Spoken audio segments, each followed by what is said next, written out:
Inside the battle for Kobane, ISIS fanatics release propaganda film of street fighting as Kurds stage last desperate stand to stop massacre of the innocents inside of the Turkish border. Propaganda video shows militants firing machine guns and blasting grenades in ferocious attack on besieged town.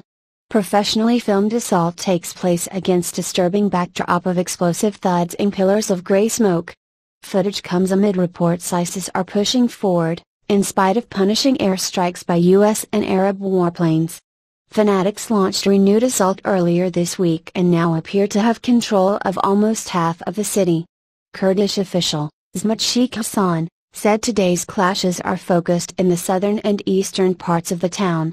He described the situation, which has now seen 500 people killed and 2,000 people flee their homes, as dire. UN warned world is facing another Srebrenica, referring to 1995 genocide of 8,000 Muslims during war in Bosnia. Turkey has pledged to support efforts to train and equip Syrian opposition and is considering putting ground troops. Gunfire and explosions can be heard from the Syrian border town of Kobane where Islamic State fighters are trying to encircle its Kurdish defenders. The Kurds repulsed a pre-dawn attack and still control the town's border crossing point with Turkey. The crossing point is a vital supply and exit route, correspondents say. In Iraq, officials in Anbar province reportedly made an urgent appeal for military help against IS, warning the region could be overrun.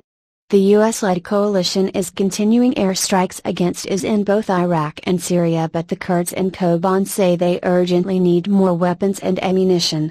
The US has itself said that airstrikes alone may not be able to save the town. Since the IS offensive against Kobane began in mid-September, some 500 people have been killed and up to 200,000 have fled across the border into Turkey.